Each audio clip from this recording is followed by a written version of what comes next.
दोस्तों, प्रकृति ने इतना सुंदर पर्यावरण हमें उपहार स्वरूप दिया हुआ है। इसी पर्यावरण के संसाधनों का उपयोग करने के बाद हम सभी जीवधारी अपने जीवन को आसान बनाते हैं और हम इस पृथ्वी पर रह पा रहे हैं। तो हम सबकी जिम्मेदारी बनती है कि इस पर्यावरण के हर एक संसाधन को हम संरक्षित करें ताकि आगे आने वाली जो जनरेशन है वो भी इस चीज का फायदा उठा पाए। दोस्तों, बात है 5 जून 1972 की, जब स्टॉकहोम सम्मेलन का आयोजन किया गया और ये ऐतिहासिक रूप से बहुत ही महत्वपूर्ण सम्मेलन था, क्योंकि पहली बार ऐसा हुआ जिसमें पर्यावरण को लेकर के चर्चा की गई कि पर्यावरण का संरक्षण किस तरीके से किया जाए।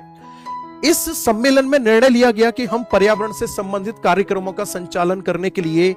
यूनाइटेड नेशंस एनवायरमेंटल प्रोग्राम नाम से एक एजेंसी का गठन करेंगे और प्रत्येक वर्ष 5 जून को पर्यावरण दिवस भी मनाएंगे।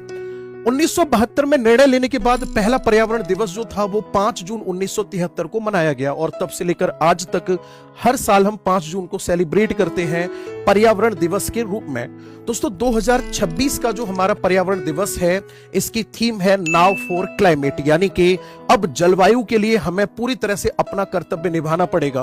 क्योंकि एक तरफ जहां क्लाइमेटिक चेंज लगातार बढ़ता जा रहा है, ग्लोबल वार्मिंग लगातार बढ़ती जा रही है, ऐसी कंडीशन में फॉरेस्ट फायर होना, वाइल्ड एनिमल की लगातार मौत होना, झीलों में मछलियों का मरना, ये बहुत ही आम सा लग रहा है और देखते ही देखते हमें ऐसा महसूस हो रहा है कि आगे आने वाले समय में ये मनुष्य के लिए भी एक संकट की स्थिति को ला करके खड़ा कर देगा। हमारे सामने सबसे बड़ी चुनौती है आज ग्लोबल वार्मिंग को कम करने में अपना योगदान देने की, यानी कि हम ग्रीन हाउस गैसेस के उत्सर्जन को कम से कम करें और साथ ही साथ जीवाश्म ईंधन से हम अपनी जो निर्भरता है उसको भी हमें धीरे धीरे कम करना पड़ेगा।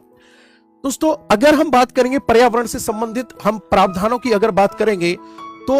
हमारे संविधान के आर्टिकल 48A में कहा गया है कि जो राज्य है वो पर्यावरण की रक्षा करने का प्रयास करेगा।